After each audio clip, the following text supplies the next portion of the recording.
नमस्कार, मैं रचना शर्मा चढ़ती कला टाइम टीवी देख रहे सभी दर्शकों का स्वागत करती हूं। आप देख रहे हैं हरियाणा न्यूज। समाचारों की शुरुआत से पहले एक नजर आज के मुख्य सुर्खियों पर।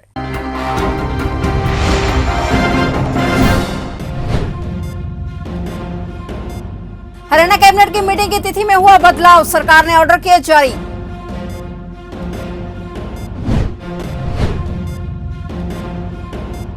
हरियाणा में कोरोना के 1000 से भी कम मिले केस, हरियाणा में महामारी पर लगाम लगना जारी।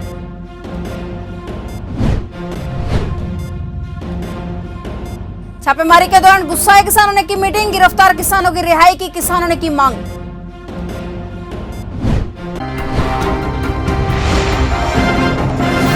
और अब समाचार विस्तार से। हरियाणा सरकार ने कैबिनेट की मीटिंग की तिथि में बदलाव किया है। हरियाणा कैबिनेट की जो बैठक मंगलवार 8 जून को सुबह 11 बजे हरियाणा सिविल सचिवालय चंडीगढ़ में होनी निश्चित हुई थी, उसकी तिथि में परिवर्तन होने के कारण अब यह बैठक मंगलवार 15 जून को सुबह 11 बजे की जाएगी। इस संबंध में ऑर्डर जारी कर दिए गए हैं।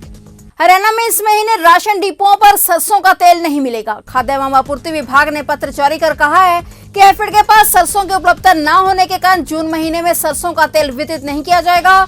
सरसों के तेल का वितरण अगले आदेशों तक रोक दिया गया है। प्रदेश में राशन की दुकानों पर खाद्यान्न के साथ साथ सरसों का तेल भी लाभार्थियों को दिया जाता था। इस फैसले से राज्य के 11 लाख गरीब परिवारों को बड़ा झटका लगने वाला है। सरकार के अगले आदेश तक इन्हें बाजार से महंगी दरों पर सरसों का तेल खरीदना पड़ेगा। खाद्य एवं आपूर्ति विभाग के अतिरिक्त निदेशक ने सरसों तेल के वितरण में असमर्थता जताते हुए एनआईसी को इस संबंध में लिखित अनुरोध किया है। प्रदेश सरकार को अपने तेल मिलों के लिए खुले बाजार से सरसों खरीदनी पड़ेगी।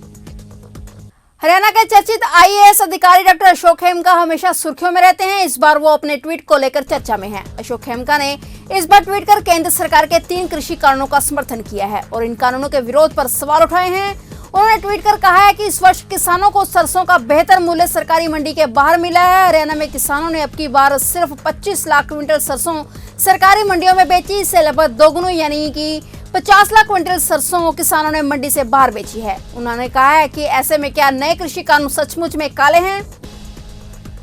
देश के कई राज्यों में महामारी पर लगाम लगना शुरू हो गया है। हरियाणा में भी कोरोना की रफ्तार में कमी देखने को मिल रही है। 24 घंटे में हरियाणा में कोरोना के 980 नए मामले सामने आए, जबकि 71 लोगों की मौत हो गई। इसके साथ ही 2899 संक्रमित ठीक भी हो गए। प्रदेश में अब तक 7,38,799 लोग ठीक हो चुके हैं। राज्य की रिकवरी रेट 97.21% पर पहुंच गई है, जो कि राहत की बात है। एक्टिव केसों में भी रोजाना कमी आ रही है। हरियाणा में 12,688 एक्टिव केस रह गए हैं। बता दें कि हरियाणा में कोरोना मरीजों का कुल आंकड़ा 7,60,019 को छू गया है। इनमें से 7,38,799 लोगों ने महामारी को मात दे डाली है। अंबाला में पंजाबी बिरादरी विकास सभा ने आज हरियाणा के मुख्यमंत्री श्री मनोहर लाल खट्टर से एक पंजाबी समाज के नाम पर बोर्ड बनाने की अपील की है। वहीं एक चिट्ठी भी आज माननीय मुख्यमंत्री जी को हस्ताक्षर कर भेजी गई है। यह जानकारी आज एडवोकेट संदीप सचदेवा, प्रधान पंजाबी बिरादरी महासभा ने दी है।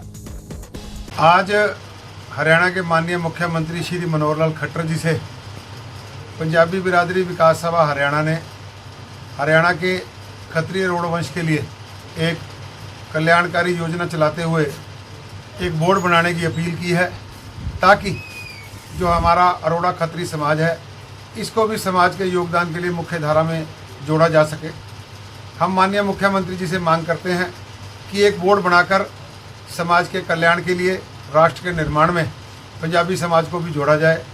हम किसी भी प्रकार के आरक्षण की मांग अपने समाज के लिए नहीं कर रहे, परंतु समाज में योगदान देने के लिए हमारे समाज को भी अग्रणी समाजों के साथ जोड़कर समाज के निर्माण में, राष्ट्र के निर्माण में हमारा सहयोग लिया जाना चाहिए। करनाल में आज इंडियन मेडिकल एसोसिएशन के बैनर तले करनाल में सभी डॉक्टर इकट्ठे हुए और योग गुरु बाबा रामदेव द्वारा एलोपैथी के खिलाफ दिए गए आपत्तिजनक बयानों से खफा डॉक्टरों ने लघु सचिवालय करनाल में पहुंचकर बाबा रामदेव के खिलाफ कार्रवाई की मांग कर एसपी को देश के प्रधानमंत्री के नाम ज्ञापन सौंपा और बाबा रामदेव के खिलाफ कार्रवाई की मांग की है।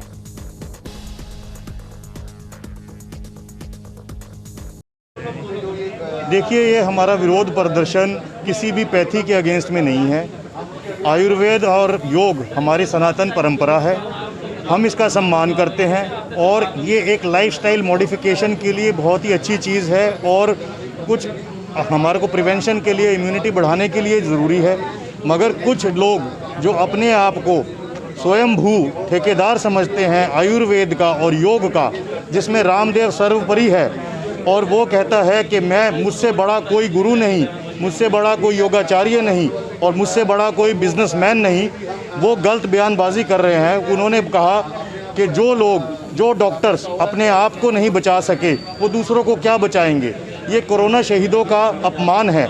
ये तो उसी तरह से हो गया जिस तरह से हमारे सैनिक जो सरहद पर हैं और देश की सेवा करते हुए, देश की आन बान और शान को बचाते हुए अपने प्राण त्याग देते हैं, और अगर हम उन्हें शहीद का दर्जा नहीं देकर उनकी बेइज्जती करेंगे तो किस तरह से काम चलेगा। बाबा ने भी यही काम किया है और उन्होंने वैक्सीन के अगेंस्ट में बोला है कि वैक्सीन लगवाने की ज़रूरत नहीं है, दवाइयों के अगेंस्ट में बोला है। ये सारी चीज़ें जो हैं, वैक्सीन और जो दवाइयों ट्रीटमेंट का गाइडलाइंस हैं, वो सब मिनिस्ट्री ऑफ हेल्थ और ICMR के गाइडलाइंस में हुआ है। हाँ जी, क्या मांग है आपकी? हमारी मांग है कि भारत सरकार उनके इस बयानों का संज्ञान ले और उनके ऊपर सख्त से सख्त कार्रवाई करे। उनके ऊपर देशद्रोह और जो है पेंडेमिक एक्ट के तहत कार्रवाई होनी चाहिए। अगली क्या रणनीति होगी सर? अभी तक कोई फर्क सामने देखने? अगली रणनीति में ये हमारा जो है नेशनल लेवल पे चल रहा है ये प्रदर्शन, और आगे जो भी रणनीति होगी सेंटर और स्टेट की गाइडलाइंस के हिसाब से हम चलेंगे। National highway authority of India द्वारा दिल्ली से चंडीगढ़ GT रोड पर विभिन्न जगह पर स्पीड कैमरे लगाए गए हैं। वहीं कुरुक्षेत्र से गुजरते हुए हाईवे पर पिपली शाहबाद के बीच भी कैमरे लग चुके हैं। रमेश चंद्र SHO ट्रैफिक कुरुक्षेत्र द्वारा कहा गया है कि इन कैमरों का ट्रायल लगभग पूरा हो चुका है और जल्द ये कैमरे शुरू हो जाएंगे, जिसके बाद ओवर स्पीड, सीट बेल्ट और हेलमेट आदि का चालान कैमरों के द्वारा काटा जाएगा और ऑनलाइन संबंधित चालान घर पर पहुंचा दिया जाएगा। उन्होंने जन अपील करते हुए कहा है कि यातायात के सभी नियमों का पालना करें और अपनी जान और दूसरों की जान खतरे में न डालें। हाईवे अथॉरिटी ऑफ इंडिया के द्वारा हाईवे पर बहुत सी जगह पर कैमरे लगा दिए गए हैं और इन कैमरों में यदि कोई ओवर स्पीड गाड़ी आती है, वो कोई बिना सीट बेल्ट के आता है, वो बिना कोई हेलमेट के आता है, वो तो उनकी इसमें ऑटोमेटिकली रिकॉर्डिंग आ जाएगी और उनके चालान उनके एड्रेस पर पहुँचते रहेंगे ऑनलाइन। कुरुक्षेत्र में कहाँ पर लगाएंगे? कुरुक्षेत्र में शाहबाद और कुरुक्षेत्र के बीच में लगा है। संदेश देना चाहेंगे कि लोग ट्रैफिक बनाते हैं वो लोगों के लिए तो यही संदेश है कि वो यातायात के सभी नियमों की पालना करें, ओवर स्पीड गाड़ी ना चलाएं, किसी तरह का नशा करके गाड़ी ना चलाएं, जिससे दुर्घटनाओं में कमी आएगी, खुद की जान भी बचेगी और दूसरे लोगों की जान भी बचेगी। थाना निसिंग पुलिस पर duty magistrate doctor Narendra Kumar ने गांव बसली बस स्टैंड का दौरा किया। इस दौरान दुकानदारों में हड़कंप मच गया। आनंद फानन में दुकानदार शटर बंद करके और रेडी वाले भागते नजर आए। ड्यूटी मजिस्ट्रेट ने कहा कि 3 बजे के बाद कोई भी दुकान नहीं खुलेगी। अगर दुकान खुली मिली तो उनके खिलाफ कोविड-19 के तहत कार्रवाई की जाएगी। मजिस्ट्रेट ने अपील करते हुए कहा कि समय पर दुकानें खोलें और समय पर ही बंद करें और मास्क लगाकर रखें। ड्यूटी मजिस्ट्रेट ने शराब के ठेके पर पहुंचकर ठेकेदार को निर्देश देते हुए कहा है कि आगे से शराबियों की भीड़ नजर आई तो ठेके को भी सील कर दिया जाएगा। अभी मैं आया हूँ, अभी इनको जो है हिदायत दे दी गई है 10 बजे से पहले जो है इसको बंद करवा दिया जाएगा। समय के अनुसार जो सरकार द्वारा निर्धारित समय सारणी है उसका पालन किया जाएगा और यहाँ पे भीड़ ना हो उसके बारे में भी दिशा निर्देश जारी कर दिए गए हैं। यहाँ पे ज़्यादा भीड़ ना हो, जिन्होंने लेना है सामान लें और अपना जाएँ, घर जाएँ और दूर रहें। टोहाना क्षेत्र में शुक्रवार को किसान नेताओं की धरपकड़ के लिए सुबह के समय चली छापेमारी के विरोध में किसान नेता पक्का किसान मोर्चा पर इकट्ठे होने शुरू हो गए। यहां पर भारी संख्या में किसानों के इकट्ठा होने की सूचना के बाद भारतीय किसान यूनियन नैन के प्रदेशाध्यक्ष जोगिंदर नैन भी पहुंचे।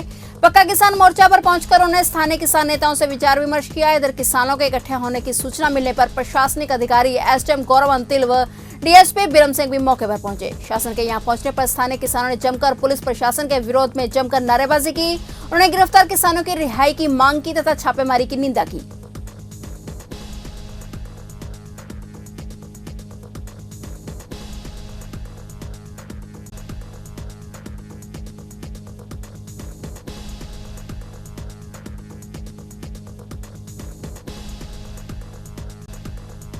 आज ये मामला है, लगातार आप लोग देख ही रहे टोहाना के अंदर जो बबली विधायक के द्वारा हमारे किसान साथियों को गाली गलौज दी गई थी, उसके विरोध में हमारे सभी साथियों ने टोहाना के अंदर पूरा जोरदार प्रदर्शन किया था।